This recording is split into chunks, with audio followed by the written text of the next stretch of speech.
This episode is brought to you by Hell Is Us, available on Steam, PlayStation, and Xbox. Click the link in description to play the game. Thank you to Nacon for letting us create this story inspired by the world of Hell Is Us. This story is not canon to the actual game.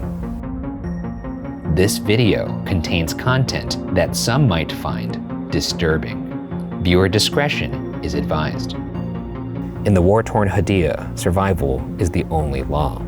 When orders demand sacrifice, one question haunts our narrator.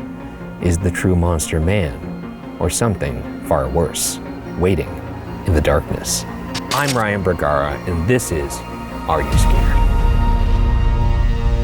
A show where I tell my friend Shane Madej the internet's scariest stories. So lock your doors, turn off the lights, and let's see if we can make it till the end of the night.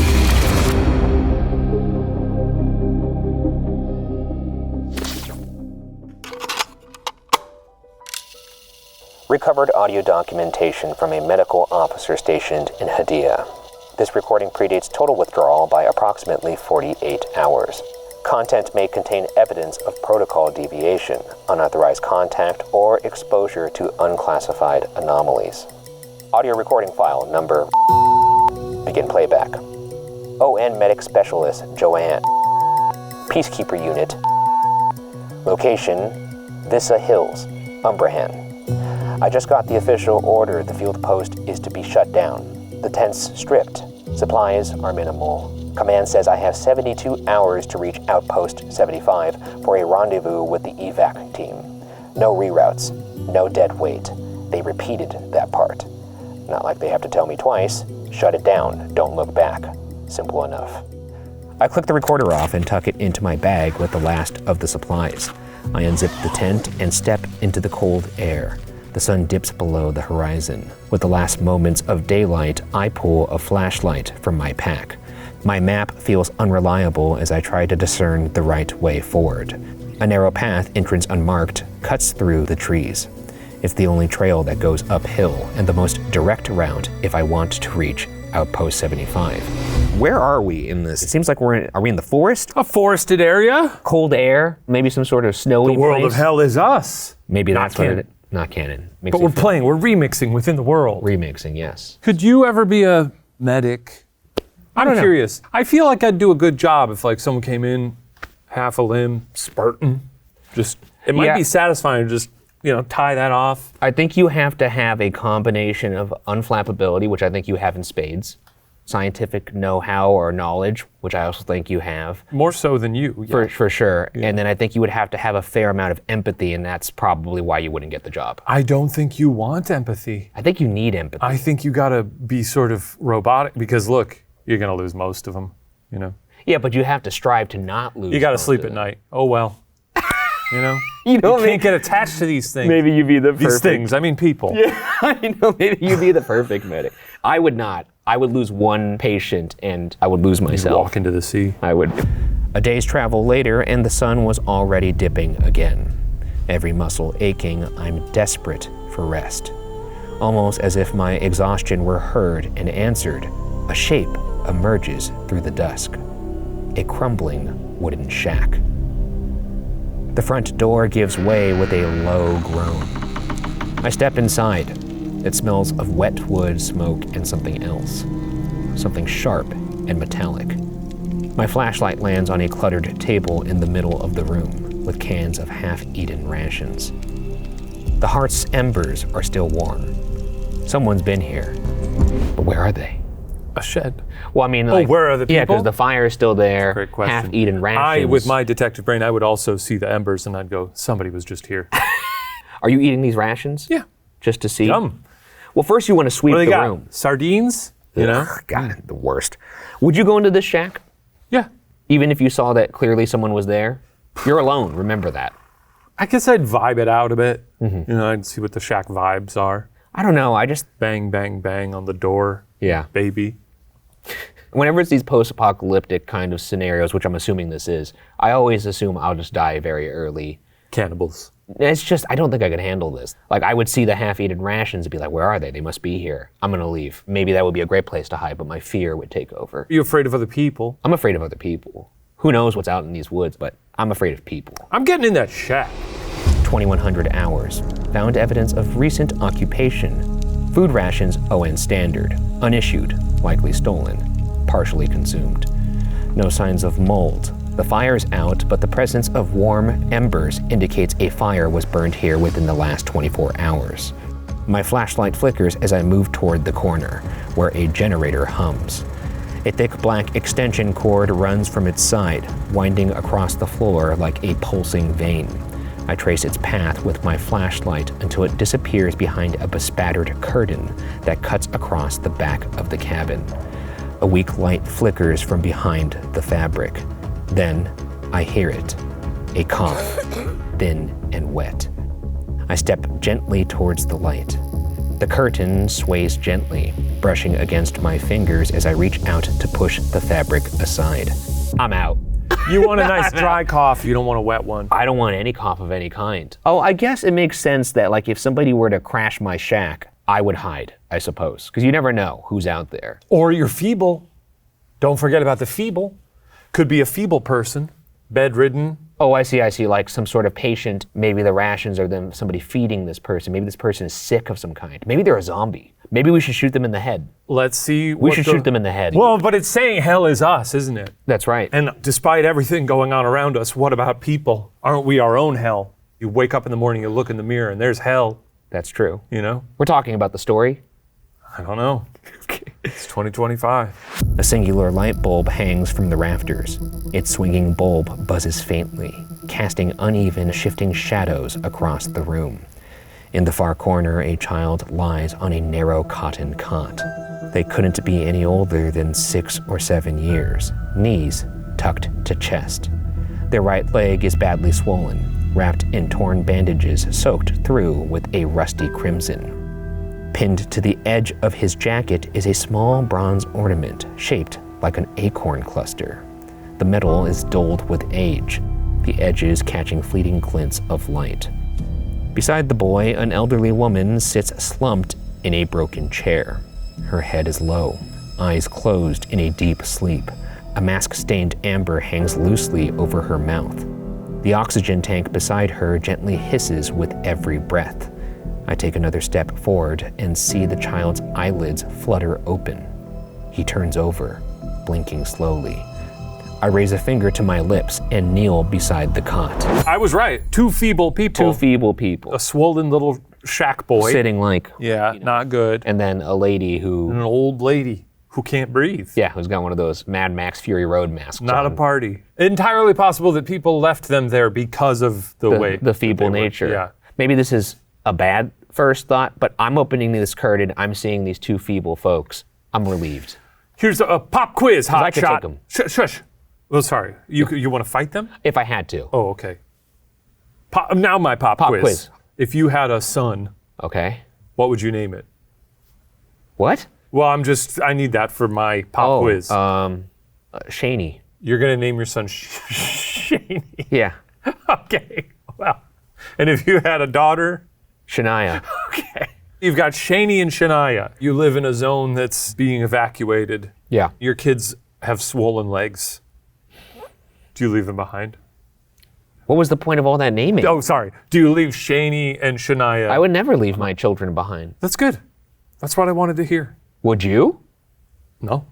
Feels like Little Shaney and Shania, my children? No. those would be your kids' names. Those would be as my kids as well. Okay. Not separate ones. Separate ones, great. That's good to know that you wouldn't leave your family behind. I just like to know these things about people, you know. That implies that you thought I would leave them behind. I don't know. Ever since You're a forgetful guy. yeah, when I'm like trying to find where I left my car keys. Yeah. But not like I can see you getting where did I miles leave away my from kids? your shack and then being like, fuck. Depends. Is there a roller coaster in the distance? Maybe then I'm getting distracted. Yeah. That's the only scenario, though. I set my pack down and gently peel back the damp wrappings around his leg. My gut clenches as I'm hit with the sweet and sour tang of infection. Oh my God. This injury is nasty. Fragments of his tibia jut through gouged flesh. The skin around the wound is puffy from inflammation. Jesus Christ. I don't like hearing about bones. Yeah, compound fractures. Especially specific bones. The tibia? You're bringing up the tibia here? I always wonder whenever I see these scenes in movies, like, what would my reaction be if I looked down at my leg and I was like, dude, that's my fucking bone? I think the body floods you with adrenaline. You might go into shock, honestly. I'd touch it at least to be You'd like, touch the bone. You touched a bone? Well, I don't think the bone has like the nerve. It doesn't. So No. I'd be just like, whoa. Touch that bone. There's I guess so- you don't often get that opportunity. No, there's so many bones inside me. Like, I get to see one now. That's kind of cool. Have you ever broken a bone? No, I've never broken a bone Me before. neither. And, well, fingers crossed that stays.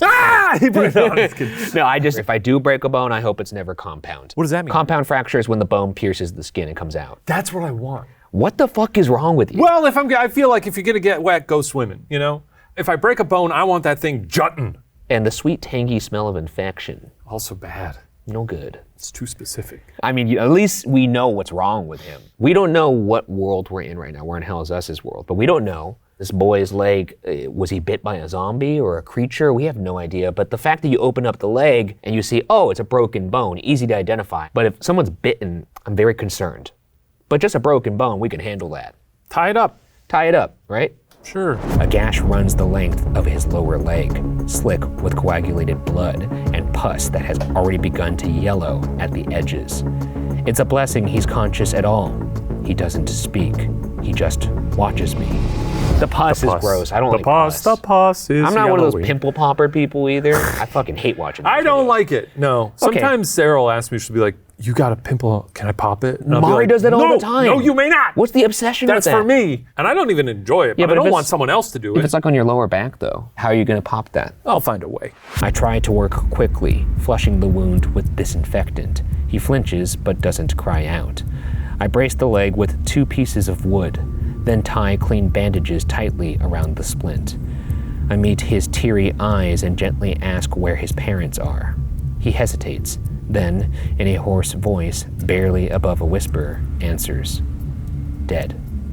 That's all he says. No explanation. My heart shatters. I'm not supposed to feel like this. I'm here to provide medical support to the peacekeepers. That's the extent of my orders. There you go. See? Even this medic is saying, like, I should not be empathetic here. I feel like you should. You can't be. They're meat. And you just got to keep the meat upright and moving, you know? I think that's in the Hippocratic Oath. Time off, doctors. Time off. You're all mostly sociopaths, right? Right now, all I know is this little boy is in pain. The voice of my commanding officer rings in my head. No reroutes. No dead weight. I can't leave right now. Surely I can stay until sunrise, let the boy rest, get the generator going again. That's not technically a reroute, I can justify that. I hear the unmistakable sound of a gun being cocked behind my head. Is it the grandma? I don't know. She was kind of asleep, wasn't she? How do you get up out of that, take the cables off your face without making any noise? Maybe the oxygen mask is putting some Bane stuff in her veins. Oh, I didn't even you know? consider that. It might be Bane juice going into her. How could I not have considered that? I was born in the darkness. Maybe that's why the kid was so like, maybe it's a fake leg. Could be. This is exactly what I'm talking about. You can't trust it. You can't see a trust shed, anybody. Even if there's like a young child in it and a feeble old person, douse it in some gas, throw that match, move on. No dead weight. This is a pretty good scheme. Have a boy with a bone protruding from his leg. Yeah, bust up your leg. You know, Unless it's fake. and give your grandma a gun. Yeah. Well, we don't know if it's the grandma yet. Maybe this is another person that's taking advantage of these feeble people and knowing, oh, I'll draw somebody in. Oh. And while they're distracted being a good Samaritan, I will put a bullet behind their ear. They're bait. We'll see. I freeze, slowly turning. The old woman stands above me, rusted revolver pointed directly at me. Her oxygen tank lets out a long, sputtering hiss. It's dying, just like everything else in this godforsaken place. I reassure her that I mean no harm, explaining who I am. If someone's pointing a gun at you, I don't think you're the one that should be like, I don't mean you any harm. Like, I think it's pretty clear who's in the driver's seat there. Did you suspect this woman from the get-go? No! I didn't either. I'm a little shocked right She now. seemed like she was just sort of chilling over there, you know, huffing Yeah. that stuff. I tell her the boy needs medical help. With skepticism thick in the air, she lowers the gun. I could see the energy drain from her as she sits back down in her chair, hands trembling. She tells me His name is Hayes. Does this boy not speak? Because He already spoke. Oh, yeah, that's right. He said dead. He's tired. His leg is busted up. He's got pus. Yeah, that's true. He's got other things to worry about than having a conversation. I insist that she should rest, and I will keep watch until dawn. She doesn't answer, but her eyes close. The night passes by, second by second. At some point, without meaning to, I close my eyes, lulled to sleep by the rhythm of the old woman's labored breathing. This is Joanne, ON medic specialist. No last name known, Hayes, estimated to be 6 years old, has developed a high fever due to an untreated leg wound. I've done what I can, but we're beyond field care. Without immediate evacuation to a medical facility or surgical amputation, he won't survive. I know my orders, but this is a child. I end the recording. Outside, the light is dim and gray. We need to leave soon, or we'll never make it to the rendezvous point on time. I tear a closet door off its rusted hinges. Damp, but solid. Cut what cloth I can from the curtains. Unplug the extension cord from the dead generator. The sled isn't ON standard, but it'll hold the old woman. I'll have to carry Hayes. We leave just as the sun rises over the ridge. The trail behind the cabin leads into the hill pass. I avoid the old paths. They're too dangerous with 2 injured civilians. I follow the main route, using my compass and map to head northwest. By midday, we reach the peak. Below are the vast wet Akasa marshes. Through the fog lies the village of Jova, and beyond that, outpost 75. Getting there. Pretty good person I'm here. impressed. Making a makeshift medical sled out of a door, carrying the little boy like Yoda. I mean, you're a sitting duck, though. You get attacked. You're gonna have to make some tough choices. Well, I think you just cut him loose. Because at that point, you're like, look, I did my part. You did what you could. Yeah. Well, they were kind of safe in that shack, and then I dragged them out into the woods. They were gonna die in that shed. Yeah. Right? Slowly. We're not bad people. No. We're great guys. That's always what a great guy has to say. By the time the sun fully set, we reached the base of the mountains. The ruins of Jova come into view, and for a moment, I just stare. The last time I had passed through here, it was a living village. Smoke from hearths curling into the sky, children running through the roads.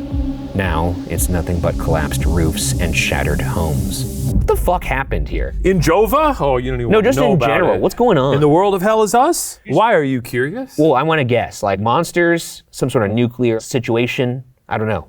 I guess you'll have to play the game, Ryan. I guess so. I tightened my grip on the sled and keep moving. Just a few hours left before the evac team leaves. If we don't make it, we're stranded. No food and no help. I can't afford to stop. Up ahead, a rusted sign juts from an overgrown thicket. Village of Jova, barely readable beneath layers of black graffiti. We reach the edge of Jova just as the fog thickens, swallowing shattered remnants of the abandoned town in a gray haze. Water drips somewhere up ahead, slow, rhythmic. Then beneath it, another sound. Not footsteps. Something heavier. Maybe it's a civilian. Maybe they can help. The sound grows closer, dragging against the wet path like scraping bone, pulling itself through the fog. Too fast to be human. I look around frantically, trying to make out the shape, but the mist distorts everything, and I can barely see a few meters in front of my face. What was that thing? You ever been in a fog that's so thick you can't see your hand? That must kick ass. No, that sounds nice, though. I've been in darkness. Metaphorically or physically? I think both, but physical darkness, Yeah. where you can't see your hand like right there. Well, we've done that plenty of times, yeah. No, we've never known true darkness. You haven't anyway. I have. No, you haven't, because I've been there with you. Yeah. It's not dark. Well, I go to sleep in a dark room. That's not real. That's not real darkness, man. All right, what's the real darkness? I'm talking about I was in a cave. Yeah. Jesse James Cavern. I forgot where that was. Missouri? Kentucky? I can't help you with this one. It's your story. And we went deep into the caverns and they said, we're going to turn the light off now. We invite you to hold your hand in front of your face and you won't see a thing. We did that and oh yeah, I think I know what darkness is. And then you go to the Jesse James Caverns and then you realize the darkness that I've seen in my life, it's basically noon, you know? You'll never know unless you go to Jesse James caverns. When they said put your hand up to your face so you could see, did they push your hand in your face? No, that would be really nasty. That's pretty funny. It's pretty funny. What's that old, like, you have cancer if your hand is bigger than your face? Have you ever heard that? No. So then you do that, and then they hit them in the face. It's a nasty schoolyard prank. It is pretty funny. And we encourage you to give it a try. I try to move, but the sled jerks to a stop, caught on a piece of twisted metal. I try to pull the sled free, but it's no use. Desperation has me looking to the old woman, hoping that she will have enough strength to walk, but she lets out a sharp, wheezing cry. She's gasping for breath, broken and grown-out nails clawing at her throat. The hissing of her oxygen tank has gone silent. It's empty. I set Hayes down and drop to my knees. My hands move fast, digging through my field kit to find what I need. No oxygen mask, no stimulant shot. I have nothing useful. Here's what I do. You take the boy, you put him on top of her, say, give her mouth to mouth for the rest of this. Have you ever given mouth to mouth or received mouth to mouth? I did it on a dummy, you know. Oh, you did? Oh, yeah. I got my training. I was a Cub Scout, Boy Scout. I didn't get Eagle. I didn't do all this stuff. I see. It's too much work. Her chest rises in shallow gasps. She's suffocating. I prepare to start compressions. Panic tightens in my chest as the sun sinks and darkness closes in. The sound behind us grows closer, louder. A thick, guttural noise that feels wrong in my ears and sends shivers down my spine. She gasps for air, begging me to leave her, to get the boy to safety. I press an empty ration bag to her mouth, urging her to breathe. She pushes it away and grabs my jacket with weak hands. Her voice cracks, tears streaming down her wrinkled cheeks. Take the boy. Run.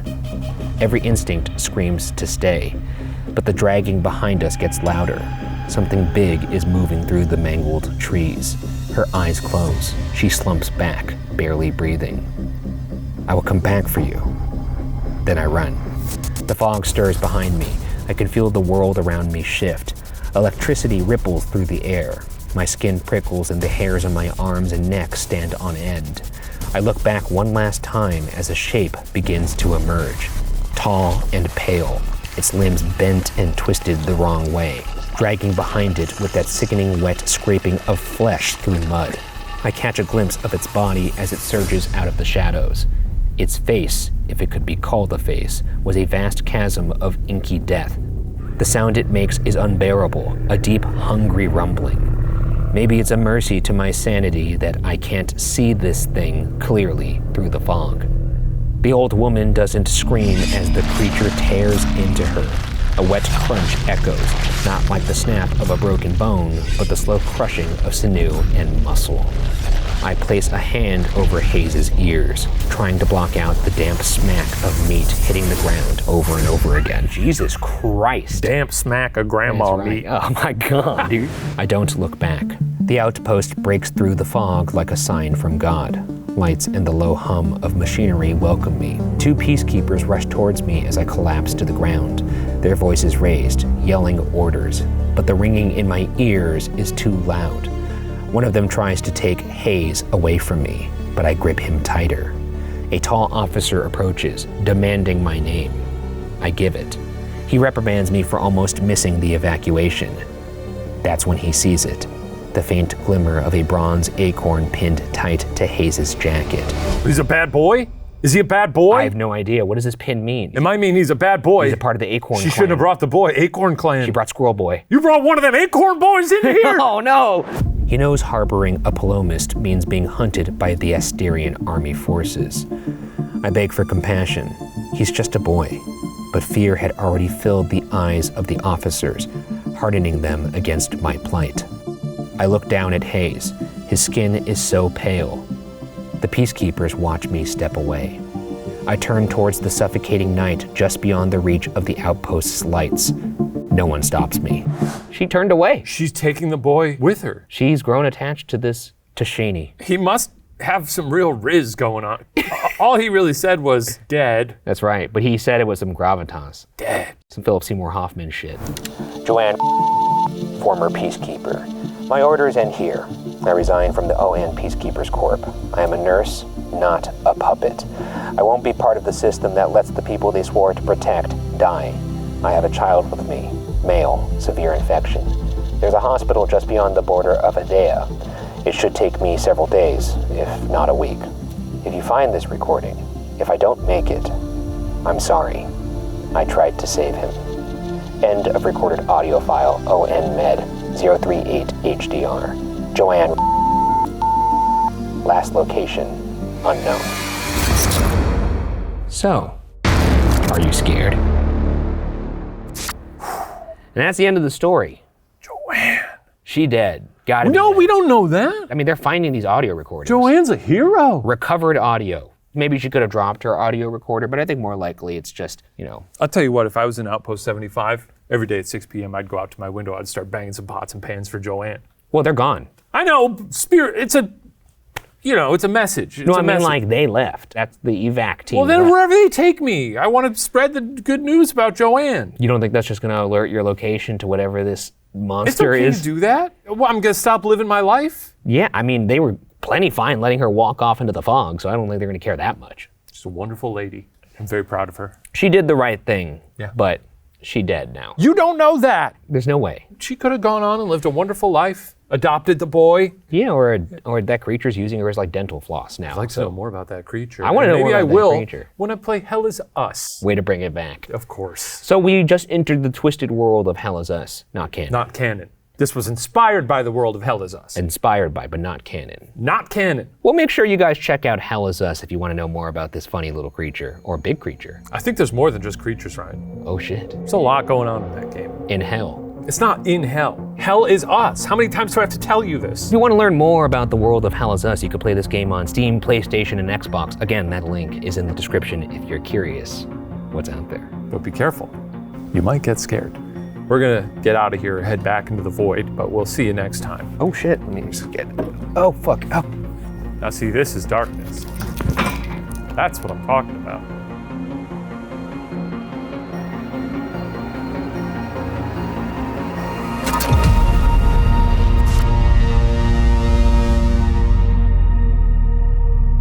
Ha ha ha ha!